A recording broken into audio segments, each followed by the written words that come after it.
Bismillahirrahmanirrahim. Assalamualaikum warahmatullahi wabarakatuh. Innal hamdalillah nahmaduhu wa nasta'inuhu wa nastaghfiruhu wa nastahdihi wa na'udzu billahi min shururi anfusina wa min sayyiati a'malina. Man yahdihillahu fahuwal muhtadi wa man yudlil falan tajida lahu waliyan mursyida.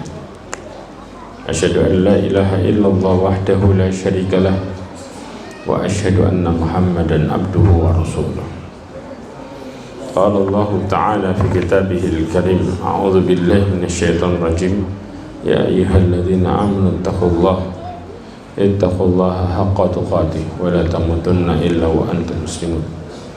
Ya ayyuhalladzina amanu ittaqullaha wa qulu qawlan sadida yuslih lakum a'malakum wa yaghfir lakum dhunubakum wa man yuti'illaha wa rasulahu faqad faza fawzan 'azima. Amma ba'd. Ma'asyiral mu'minin wal mu'minat rahimani wa rahimakumullah. Alhamdulillah, kita bersyukur pada Allah Azza wa Jalla dengan segala kenikmatan yang Allah berikan kepada kita semua. Salawat dan salam kepada Nabi Muhammad sallallahu alaihi wasallam, khairul anbiya'i wal mursalin, sebaik nabi dan sebaik rasul. Ma'asyiral mu'minin wal mu'minat rahimani wa rahimakumullah. Allah Subhanahu wa taala menyuruh kepada kita semua untuk bersikap baik dalam hidup ini dengan hablum minallah dan hablum minan nas. Ada orang-orang yang mudah menempatkan dirinya, ya, bahkan mereka diterima dan mudah menerima. Nah, orang-orang yang seperti ini merupakan orang-orang yang terbaik ketika bermuamalah kepada manusia, karena pada prinsipnya al-mu'minu ya'laf wa yu'laf, wa la khaira fi man la ya'laf wa la yu'laf. Kata Rasulullah SAW, orang mukmin itu orang yang bisa menerima dan bisa diterima, dan gak ada kebaikan bagi orang yang gak bisa menerima dan gak bisa diterima.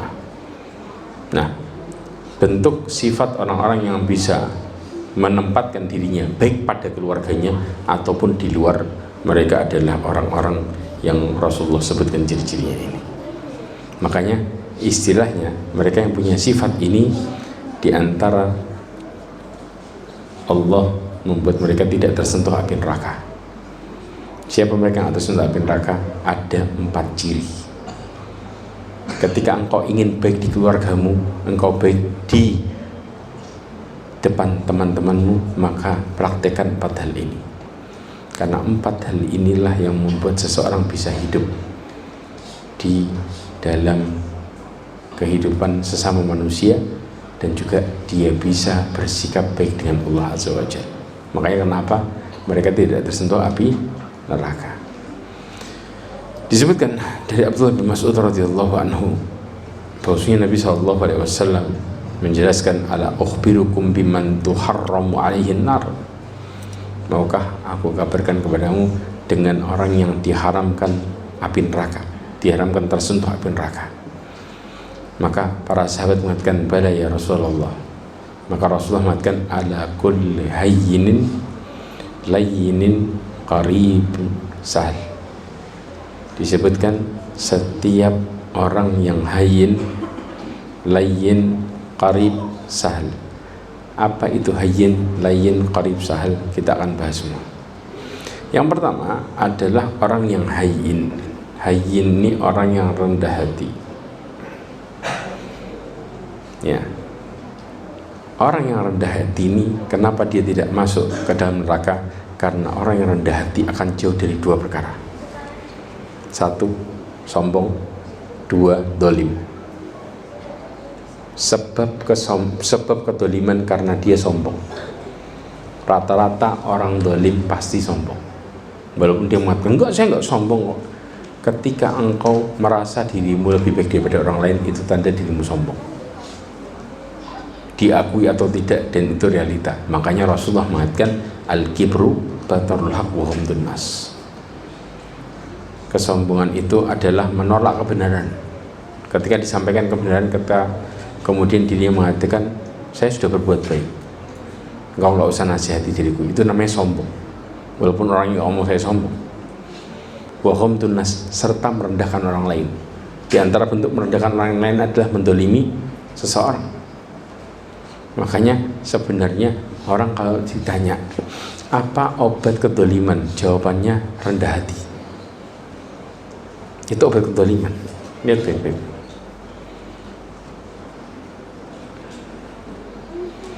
Disebutkan oleh Nabi SAW tentang masalah obat kedoliman nih, innallaha auha ilayya an tawadhu hatta la yafkhar ahadun ala ahadin wa la yabtaghi ahadun ala ahad.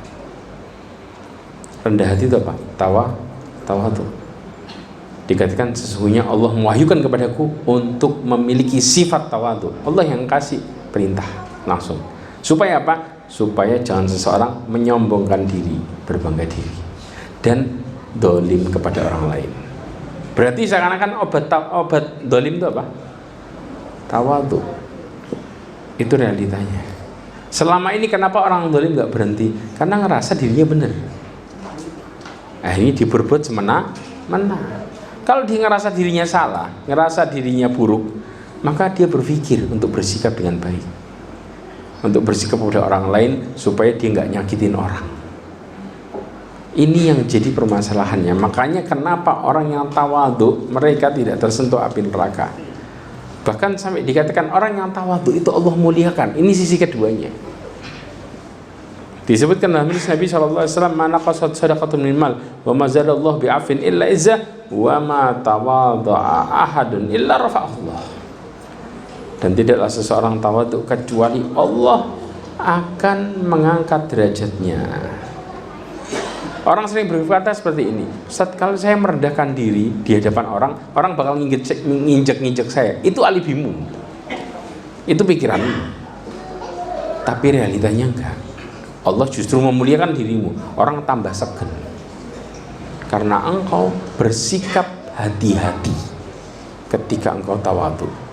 Sampai makanya kita harus paham arti tawadhu. Disebutkan oleh Imam Hasan Al-Basri, apa itu arti tawadhu? Tahukah engkau tawadhu? Tawadhu itu engkau keluar dari rumahmu, bertemu sama orang muslim dan engkau merasa dia lebih mulia daripada dirimu. Itu tawadhu. Kira-kira kalau kita bersikap kayak gini, kita sempat berpikir untuk berbuat dolim enggak? Enggak, karena kita ngadepin orang yang ngerasa lebih mulia daripada dirinya sendiri.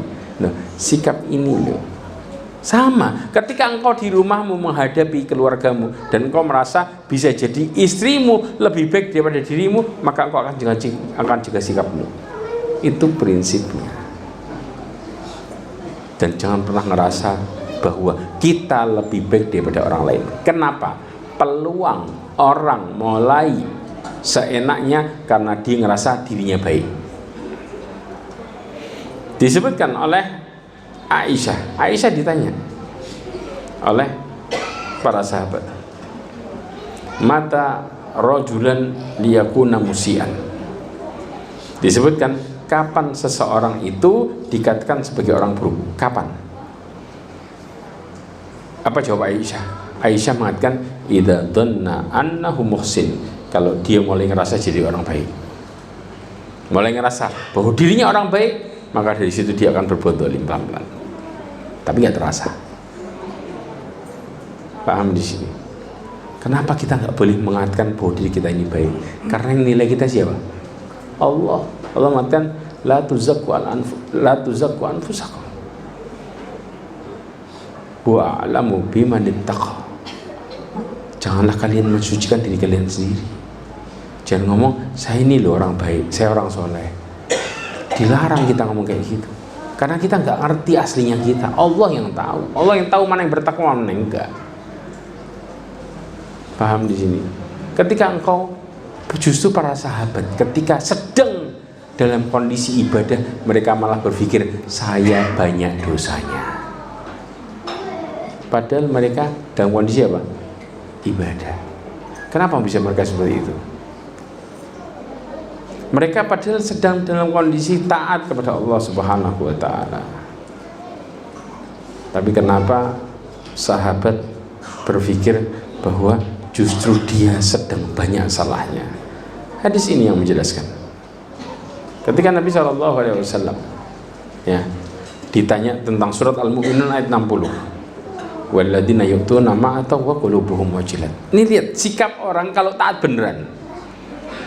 Ya, Allah mengatakan orang-orang yang memberikan apa yang mereka berikan sedangkan hati mereka takut. Ngelakuin tapi takut. Aisyah tanya, ahumul ladzina yashrabuna al-khamra wa yasrikun. Apakah mereka minum khamr kemudian mereka mencuri? Apakah mereka mabuk? Kenapa kok takut? Karena konsep dalam hidup kita, orang takut itu pasti salah. Tapi ini dibalik sama Allah. Kata Rasulullah SAW, ulaika alladziina yasumun wa yusholluna wa yatasaddaqun. Justru mereka orang yang puasa, salat, sedekah, wa hum yakhafuna alla yuqbala minhum. Di balik ketaatannya mereka takut tidak diterima gara-gara banyak dosanya, banyak salahnya. Inilah orang yang benar-benar Allah kasih hidayah. Diingetin bahwa engkau pendosa, ibadahmu banyak salahnya, dan itu pun diyakini sama para sahabat. Sama. Sampai kata seorang tabiin, aku ketemu dengan 30 orang sahabat, tidak ada yang ngomong imannya kayak malaikat Jibril. Tidak ada satupun sahabat yang nyentuh kayak gitu. Malah mereka nyentuh apa? Kami takut jadi orang munafik. Jelas. Makanya orang-orang yang tawadhu, mereka pada dasarnya mereka yang nyelamatin dirinya dan introspeksi diri terus-menerus. Makanya ngerasa dirinya ini banyak dosanya, bahkan bisa jadi lebih banyak daripada orang yang dilihat jelek. Itu satu ya. Terus kenapa kita disuruh tawadhu? Hati-hati terhadap celaanmu kepada orang lain. Terkadang Allah timpakan dosa gara-gara engkau menghina orang, terutama orang muslim yang kau hina. Kok bisa seperti ini?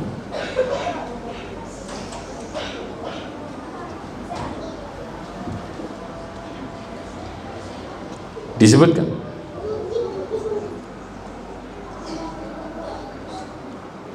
bahwa ada di antaranya perkataannya Imam Ibnu Qayyim al-Jauzi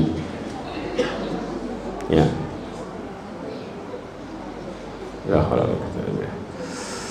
Ya, ini dia. Nah, disebutkan oleh Imam Qayyim al-Jauzi bahwa setiap maksiat yang dijelek-jelekan pada saudaramu. Jadi ada orang, seorang muslim ngelakuin maksiat nih. Sudah, dia nggak dinasihatin, tapi malah apa? Dicercah, dicaci maki. Dasar pelaku maksiat, dasar ini, dasar itu. Apa yang terjadi? Seorang muslim nih ya, maka itu akan kembali kepada dirimu. Maksudnya engkau bisa dipastikan melakukan dosa yang sama sebagaimana engkau celah. Kebayang? Sampai dikatakan oleh Imam Qayyim al-Jauzi, efeknya akan hilang ketaatanmu dan akan merasa dirimu lebih suci daripada orang itu. Ini jeleknya. Kemudian Imam Hasan al-Basri mengatakan para sahabat dan tabi'in meyakini siapa yang mencela saudaranya karena dosa padahal saudaranya sudah tobat tapi masih aja dia mencela, maka tidaklah si pencela meninggal dunia kecuali dia mengalami dosa yang sama. Contoh ya, ada saudaranya muslim pernah berzina, itu loh, orang itu suka zina padahal sudah tobat. Subhanallah, orang ini gak akan pernah meninggal kecuali dalam kondisi dia pernah kena zina sebagaimana dia celah. Jadi kadang-kadang kita kejebak dengan dosa besar padahal kita berusaha menghindar gara-gara lisan kita. Biar gak jadi kayak gitu, kita butuh apa? Tawadhu, selamat diri. Makanya kenapa nggak tersentuh api neraka? Karena tawadhu manfaatnya banyak ya. Bahkan di sisi lain disebutkan Rasulullah SAW mengatakan tentang hadis ini ya, yang tadi barusan saya jelasin. Ini hadis disebutkan oleh ulama bahwa ada 3 hal yang nggak masuk di akal tapi kenyataan. Apa itu? Di antaranya mana qasad sadaqatun min mal, nggak akan pernah berkurang harta itu dengan sedekah. Padahal hitungan kita kalau keluar ya kurang. Betul apa enggak? Secara akal nggak bisa diterima, tapi kenyataan bahwa setiap engkau sedekah Allah akan kembalikan semua kepada dirimu. Ya, bahkan Ustaz, nggak berkurangnya gimana sih? Subhanallah ya ikhwah. Kita kalau bicara ngeklaim, ya ini punya saya, Rasulullah jelasin, yang punyamu hanya 3. Yang kau miliki di hidup ini hanya 3 hal, sisanya belum tentu punyamu. Kata Rasulullah, yaqulu abdun mali. Seorang hamba berkata, hartaku. Orang suka ngeklaim kayak gitu kan. Kemudian Rasulullah mengatakan, innama lahu min malihi thalath. Kata Nabi SAW, sesungguhnya hartanya dia itu hanya 3, nggak keluar dari 3 hal. Apa itu? Ma'akala fa'afna, apa yang dia makan habis. Ma labisa fa'abla, apa yang dia pakai usang. Ma'akta faktana, apa yang dia keluarin hartanya itu yang disimpan. Jadi sebenarnya selama ini yang nyelamatin hidup kita dari harta adalah semua yang kita keluarin bakal manfaat di dunia, manfaat di akhirat. Tapi selama kita nyimpen, belum kita manfaatin apa-apa, jawabannya belum tentu hartamu. Ada 2 kemungkinan. Yang pertama, kalau enggak hilang atau enggak engkau tinggalin buat orang lain, bentuknya warisan. Ini yang terjadi. Makanya orang yang tawadhu mengerti bagaimana dunia ini. Jelas? Di sisi yang lain,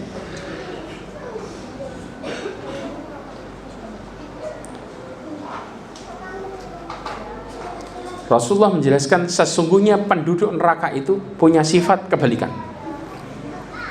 Dalam riwayat Imam Ahmad dikatakan, inna ahlan nar kullu ja'darin jawadin mustakbir jamma'in manna wa ahl jannah du'afa al-maghlubun.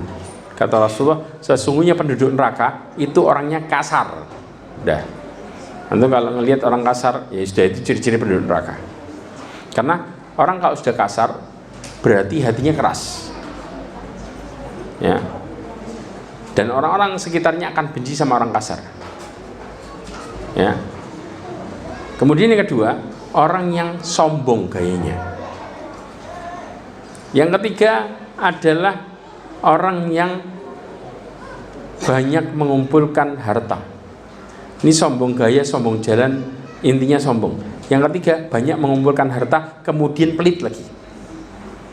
Kalau ngumpulin harta, kemudian dia dermawan, maka itu baik. Ngumpulin harta pelit, ini ciri-ciri penghuni neraka. Ditambah lagi, ya, penghuni surga itu kebalikan, orang yang lemah dan dilemahkan. Tahu dilemahkan? Dilemahkan itu dianggap lemah, padahal orang ini nggak lemah, maka itulah ahli surga. Nah, kemudian orang-orang yang nggak mau tawadhu, kelak Allah akan hinakan dia sehina-hinanya, baik di kuburnya ataupun di hari kiamat. Di hari kiamat Rasulullah SAW mengatakan, yuhsyarul mutakabbiruna yaumal qiyamah amthalud dar fi suwarir rijal yakhshahumud dhullu min kulli makan yusaquna ila sijni fi jahannam yusamal bulas ta'luhumun naru anyar, ya, yusqawna min usarati ahli nar tinatul khabal, na'udzubillah min dzalik. Kata Nabi SAW dalam hadis yang diriwayatkan Imam Bukhari dalam kitabnya Adabul Mufrad, disebutkan pada hari kiamat orang-orang yang sombong itu akan digiring. Allah bentuk mereka kecil-kecil kayak semut, tapi orang. Padahal kelak penghuni neraka itu besarnya kulitnya aja 3 hari perjalanan. Tapi nggak semua kayak gitu. Kecuali orang sombong. Orang sombong itu Allah buat kecil kayak semut. Di saat yang lainnya besar-besar, mereka dikecilin semua kayak semut. Kenapa? Supaya satu, mereka dihinakan dari setiap tempat. Jadi saking kecilnya sampai takut keinjak. Jadi serba ketakutan. Jalan ke depan takut, ke belakang takut, kanan kiri takut. Itu yang terjadi. Ditambah lagi mereka digiring ke penjara di neraka jahanam, namanya bulas. Ya, ditaruh di penjara khusus. Sudah di penjara khusus, kemudian di atasnya dikasih api. di penjara itu dibakar pakai api, ya, diliputi oleh api neraka yang bakar panas, di dalam penjaranya dibekap, nggak berhenti sampai di situ. Kemudian mereka dikasih minuman namanya tinatul khobal. Tinatul khobal ini bahasa Arab, bahasa Indonesianya lumpur kebinasaan. Tahu isinya apa? Isinya semua yang keluar dari kotoran penghuni neraka dimasukin ke mulutnya. Mau buang kotorannya, nanahnya, darahnya, bekas lukanya, semuanya disuapin ke mereka. Itu sebagai balasan karena mereka ngerasa diri mereka lebih baik daripada orang lain.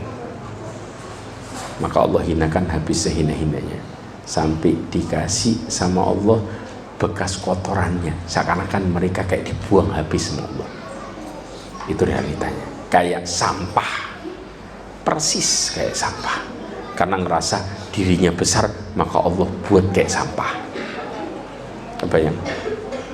Ciri yang kedua, yang tidak tersentuh api neraka, mereka adalah yang layin, lemah lembut santun, baik sisi perkataannya ataupun perbuatannya. Allah Subhanahu wa ta'ala menjelaskan tentang masalah layin dalam Al-Quran, surat Al-Imran ayat 159. Allah mengatakan, fabima rahmatin minallahi linta lahum walau kunta faddan ghalidhal qalbi lam faddu min hawlik. Allah mengatakan, maka disebabkan rahmat Allah engkau akan bersikap linta, bersikap lemah lembut terhadap mereka. Berarti orang bisa lemah lembut karena Allah kasih rahmat hatinya. Tapi kalau Allah cabut rahmatnya, mereka bakal jadi orang kasar. Kira-kira kita kalau ngadepin keluarga, bisa nggak ngadepin keluarga dengan kasar? Gak mungkin. Karena Allah mengatakan, seandainya engkau bersikap keras kasar, keras berhati kasar, maka orang sekitarmu bakal menjauh. Apapun yang kau lakukan, walaupun perkataanmu benar, tapi kalau sikapmu kasar, setiap manusia pasti benci. Itu pasti. Allah yang ngomong sendiri. Jadi tidak ada manfaat dari sikap kasar. Bahkan disebutkan, ya, bahwa kalau Allah Subhanahu wa ta'ala idza aradallahu bi ahli baiti khairan, disebutkan kalau seandainya Allah Subhanahu wa ta'ala menginginkan kebaikan kepada keluarga, adkhala alaihimur rifq, maka Allah akan memasukkan ke dalam hati mereka yang namanya kelembutan. Ini dia.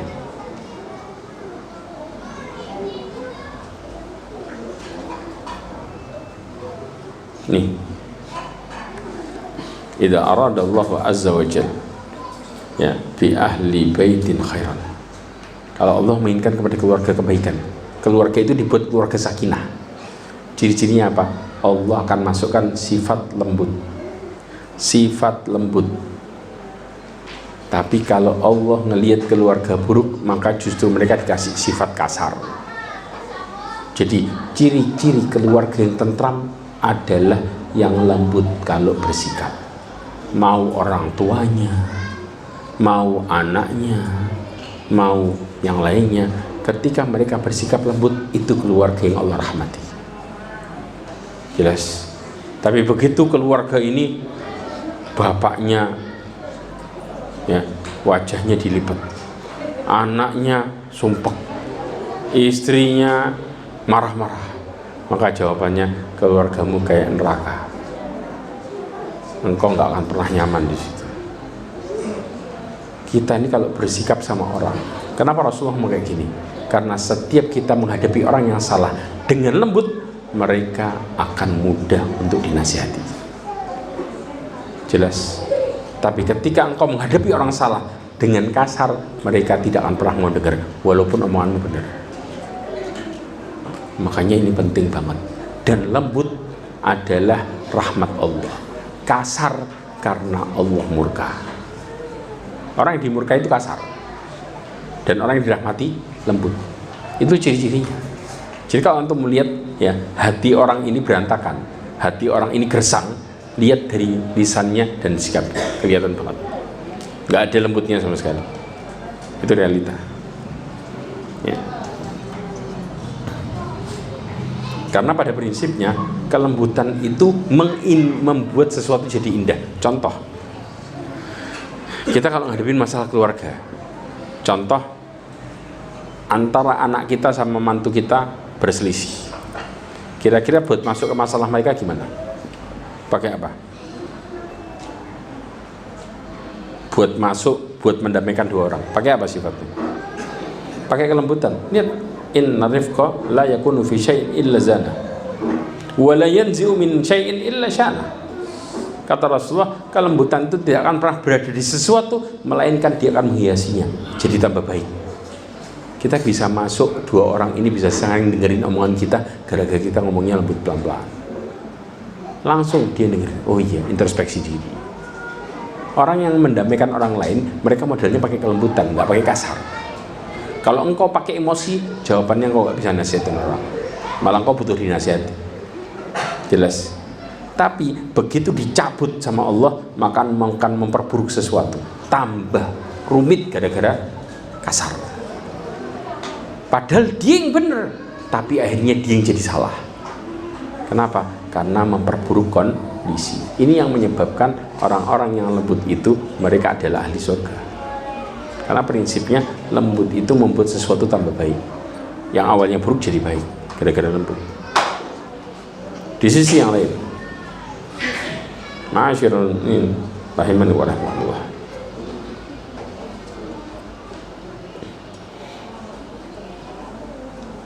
Nabi SAW menjelaskan, kata Rasulullah, man yuhramur rifq yuhramul khair. Barang siapa yang terhalang dari sifat lembut, maka dia tidak akan pernah mendapatkan kebaikan. Bahasa gampangnya, dia mau berbuat baik susah. Gara-gara apa? Kasar. Susah, malah lebih cenderung kepada kedoliman. Orang kasar itu lebih banyak dolimnya daripada benar. Bahkan disebutkan oleh Aisyah, Rasulullah SAW mengatakan, ya Aisyah, innallah rafiqun yuhibbur rifq fil umuri kulli. Dan ini merupakan sifatnya Allah, subhanallah. Wahai Aisyah, sesungguhnya Allah itu maha lembut, dan Allah mencintai kelembutan di semua urusan. Berarti kalau hambanya lembut sikapnya, maka Allah cinta sama dia. Tapi kalau hambanya kasar, justru Allah tambah murka sama dia. Sadar enggak? Kadang-kadang maaf, hati kita ini jadi tambah gelisah, bukan karena dosa yang kita rasa. Kita ngerasa saya ini punya dosa. Kadang-kadang kita ngerasa kita ini baik, tapi begitu kita kasar jadi nyetak dosa. Kita rasa kita ini sudah melakukan kebaikan, tapi begitu kita kasar, kita mulai membuat hati kita berubah jadi gersang pelan-pelan. Karena kasar ini sifat penghuni neraka. Itu realita. Ya, sedangkan lembut sifat penghuni surga. Bahkan ciri-ciri orang yang sabar lembut. Kalau engkau kasar berarti engkau nggak sabar. Sudah kelihatan. Makanya ya, coba lihat orang yang berantem. Ketika ada satu orang marah-marah, yang kadang-kadang yang salah nggak ngomong apa-apa, diem toh. Kira-kira orang menilai mana yang benar, mana yang salah? Yang ngomel apa yang diem? Yang ngomel. Padahal yang ngomel bener. Paham ya? Yang ngomel didolimi, yang dolim yang diem. Tapi karena sikapnya dia dalam kondisi diem, artinya dia orangnya nggak kasar, malah orang lihat sebaliknya. Yang kasar, ini yang salah ini.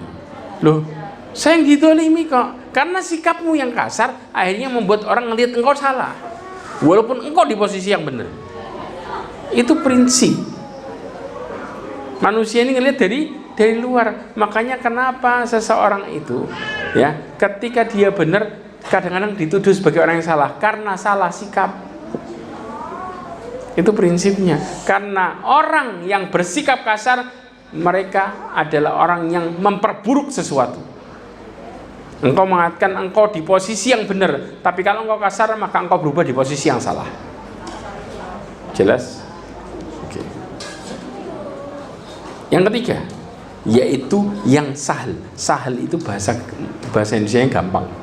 Gampang dalam artian apa? Gampang nolong orang. Ya. baik secara tenaga, pikiran atau harta, nggak perhitungan. Ini orang-orang yang ahli surga. Kenapa seperti ini? Karena pada prinsipnya Allah itu suka mukmin yang peduli sama orang. Sampai dikatakan bahwa kata Rasulullah, wallahu fi aunil abdi maka al abdu fi auni akhi. Allah itu akan memperhatikan hambanya dengan syarat hambanya memperhatikan saudaranya. Jadi pada prinsipnya kalau engkau mau ditolong orang, mau ditolong Allah, nolong orang. Tapi kalau engkau nggak mau nolong orang, maka jangan pernah berharap bantuan Allah Azza wa Jalla. Karena Allah hanya nolong orang yang peduli sama orang. Ustaz, contoh kadang-kadang, maaf, ada banyak orang-orang umroh, dia berpikir tentang ibadahnya sendiri, tapi dia nggak peduli sama orang. Sampai contoh di satu kamar nih, di satu kamar ada jamaah temannya dia sekamar, kadang-kadang ke masjid itu jalannya pelan-pelan. Kepingin, bu ya bareng sama saya, temani saya. Enggak, saya nanti takut, nanti akhirnya tahajud saya jadi waktunya berkurang.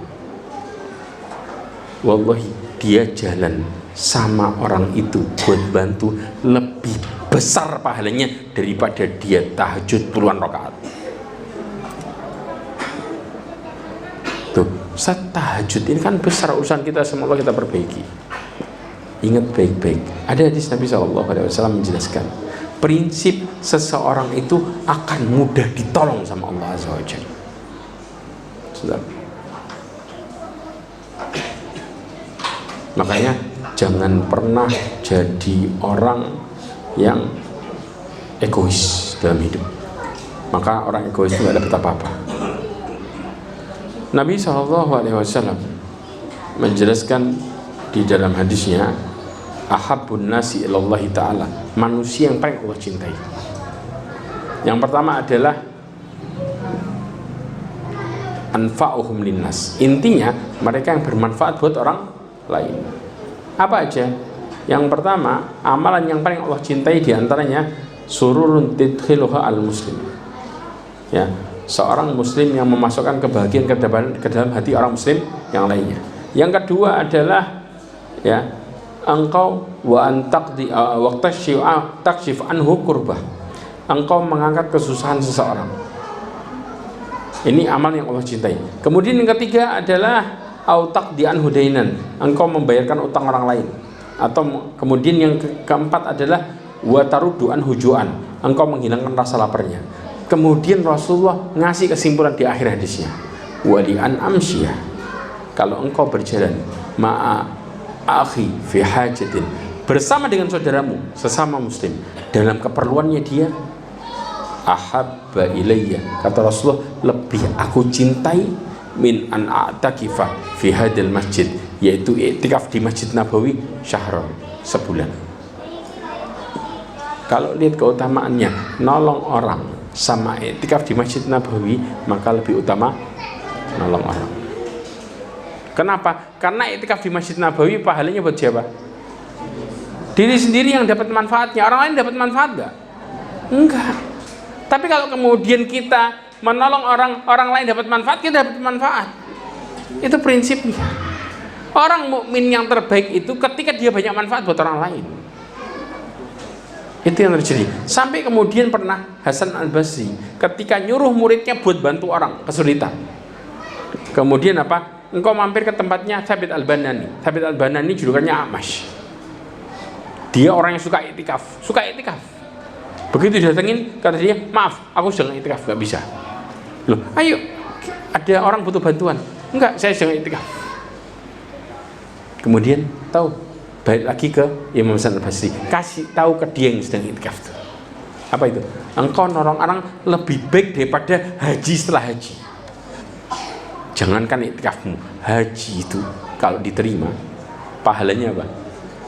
Surga. Betul enggak? Laisa lahul jaza illal jannah. Ini haji setelah haji.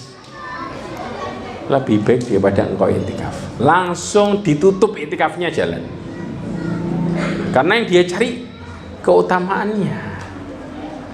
Oh gitu. Itulah yang terjadi. Makanya jadilah orang yang mudah, Allah akan mudahkan hidup kita. Ingat, Allah nolong kita selama kita nolong orang. Berarti ketika engkau mulai menghadapi sempitnya hidup, jawabannya luaskan masalahmu dengan nolong orang, maka Allah akan menyelesaikan urusanmu. Jelas? Kemudian yang masih ada waktu nggak? Masih. Yang keempat, orang yang tidak tersentuh api neraka adalah orang yang qarib. Qarib itu akrab, dekat, istilahnya nyedulur bahasa ngomongnya. Nyedulur itu apa bahasa Indonesia? Hah? Apa? Yes, kerabat gitu aja. Gampangnya enak muamalahnya, nyedulur sudah ini, paham ya? Kemudian pinter komunikasinya, nyenengin, murah senyum, itu namanya qarib. Ya, disebutkan oleh Nabi SAW, la yu'minu ahadukum hatta yuhibba li akhihi ma yuhibba li nafsi. Tidak akan pernah seorang di antara kalian beriman dengan sempurna sampai dia mencintai saudaranya sebagaimana dia mencintai dirinya sendiri. Muncul pertanyaan, Ustaz, anak ini kepingin istri anak dapat hidayah, kepingin istri anak baik sama anak, nggak suudon sama anak terus. Kira-kira solusinya gimana? Gampang. Bersikaplah sama dia sebagaimana engkau ingin disikapi yang sama. Jangan pernah nunggu orang baik sama dirimu, tapi mulailah engkau baik sama orang, karena sikapmu akan kembali kepada dirimu sendiri. Itu prinsipnya. Karena ketika kita tahu nggak, Rasulullah SAW itu bersikap kepada keluarganya, ngasih contoh dulu, baru bicara keluarganya baik kepada Nabi SAW dengan mencontoh. Karena dakwah yang paling besar dan yang paling punya pengaruh cepat adalah dengan sikap, bukan pakai mulut. Itu kenyataan. Makanya pernah ya, Imam Hasan Al-Basri didatengin sama para budak. Ini mau khutbah Jumat. Ya, kata para budak, sampaikan kepada tuan-tuan kami tentang keutamaan membebaskan budak. Ya, kata Imam Hasan Al-Basrinya, baik. Mereka nunggu nih, sudah senang. Wah, habis ini kita bebas nih. Ditungguin pas khutbah Jumat nggak ngomong. Loh, besoknya khutbah Jumat lagi nggak cerita lagi sampai 2 bulan. Baru ngasih motivasi. Tahu? Selesai ngasih motivasi, ini satu masjid nangis semua. Kemudian para majikannya ini pulang, kemudian dia mengatakan, mulai sekarang dirimu bebas, ini budak bebas besar-besaran. Setelah dengerin khutbahnya Imam Hasan Al-Basri. Tapi para budak ini apa? Datang Imam Hasan Al-Basri terheran-heran, kok baru sekarang ngomongnya, kenapa? Setelah nunggu 2 bulan baru diungkapkan. Tahu jawabannya Imam Hasan Al-Basri? Kalau antum tahu jawabannya kaget-kaget. Jawabannya adalah, selama engkau angkatkan itu, aku kumpulin duit buat beli budak. Begitu beli budak, kemudian aku beli budak itu, aku bebaskan, baru aku ngomong. Ini yang dimaksud. Jadi ketika kita berbuat, maka Allah akan membuat orang lain bersikap kepada kita yang sama. Makanya kalau kita gampang sama orang baik, maka Allah akan membuat kita dilindungi dari kezaliman orang. Tentunya kita berbuat karena Allah Azza wa Jalla. Sebagaimana Rasulullah mengatakan, manil tamasa ridallah bisakhatin nas kafahullah ma'unatan nas. Barang siapa yang mencari ridha Allah, dia bersikap karena Allah terus. Sampai orang kadang-kadang nggak suka. Apa-apa dirimu karena Allah, apa-apa dirimu karena Allah. Ah, kaku, nggak asik katanya dia. Kenapa? Karena setiap diajak ini, enggak ya, waktunya sholat dulu. Nanti kan bisa, kenapa harus sekarang sih? Nah, karena dia bersikap kayak gitu, Allah lindungi dia dari kezaliman orang lain. Karena pada prinsipnya Allah arahin dia untuk bersikap baik. Ingat, yang membuat kita baik cuma Allah. Makanya dalam hadis qudsi begitu kata Rasulullah SAW, faman wajada khairan falyahmadillah. Allah berfirman, siapa yang mendapati di balik amalnya kebaikan, maka puji Allah. Kenapa disuruh puji Allah? Karena Allah yang kasih. Tapi waman wajada khairan dzalik, siapa yang mendapati amalnya buruk, fala yalumanna ila nafsah, jangan salahkan kecuali dirinya sendiri. Loh, pas giliran amal baik disuruh muji, giliran amal buruk disuruh nyalahin dirinya sendiri. Kenapa? Karena dia yang pilih. Bahasa gampangnya, keburukan pilihanmu, kebaikan Allah yang kasih. Paham? Dan saya tutup dengan lihat baik-baik perkataan Ibnu Rajab Al-Hambali. Di antara tanda iman yang wajib adalah seseorang mencintai saudaranya yang beriman lebih daripada dia mencintai dirinya sendiri. Kenapa? Ia nggak pengen sesuatu yang ada pada saudaranya sebagaimana dia tidak suka ada pada dirinya. Inilah yang disebut cinta yang baik. Tapi kalau kemudian dia lepas dari ini, maka imannya berkurang. Kalau seandainya sampai dia kepingin dibuat yang baik tapi dia dolim sama orang, berarti imannya bermasalah. Ini yang terjadi. Jelas? Karena pada prinsipnya, jika ada di dalam diri seseorang kebaikan dan kejelekan, dosa dan ketaatan, maksiat, ya, sunnah, bid'ah, maka kecintaan padanya tergantung kebaikan yang dia punya. Jelas? Orang itu akan bersikap senang sama kebaikan kalau dia suka baikin orang. Maka Allah akan kasih hidayah, dia akan mudah berbuat baik. Tapi kalau dia suka berbuat buruk sama orang, maka Allah akan halangi kebaikan yang masuk kepada dirinya. Ini yang kita suka nggak sadar. Kenapa ya? Saya kok sholat males? Jawabannya karena engkau sering dolim sama orang. Akhirnya hidayah yang masuk ke dirimu kehalang. Betul nggak? Ini kenyataan. Bahkan bisa jadi di dalam diri seseorang mulia dan kehinaan bersatu di dalamnya. Contoh, ada pencuri yang miskin tapi dia berhak dipotong tangan. Dia pencuri tapi miskin. Kenapa mencuri? Karena miskin. Contoh lagi, ya. Di sisi lain dia dihukum tapi sambil dikasih apa? Dikasih zakat. Karena miskin. Berarti apa? Allah itu memberikan hukuman tapi juga ngasih solusi. Supaya apa? Supaya manusia bersikap baik. Intinya di situ. Intinya di situ. Makanya Islam ini kalau ditegakkan, bagaimana Allah itu ngatur hidup dan kita menjalani sebagaimana yang Allah perintahkan, hidup ini gak akan pernah gelisah dan gak akan pernah takut kita jalani hidup. Karena pada prinsipnya orang yang bersikap kepada orang lain, maka sikapnya akan kembali kepada dirinya dalam bentuk kebaikan dan hidayah. Jelas? Wallahu a'lam bishawab. Mudah-mudahan ini menjadi introspeksi buat diri kita semuanya. Mudah-mudahan Allah jauhkan kita dari sikap-sikap yang buruk, dan mudah-mudahan Allah tutup hidup kita semua dengan husnul khatimah. Amin. Gak ada pertanyaan ya? Cukup insyaallah karena waktunya mepet. Subhanallahumma bihamdika asyhadu an la ilaha illa anta astaghfiruka wa atubu ilaik wa akhiru da'wana alhamdulillah. Assalamualaikum warahmatullahi wabarakatuh.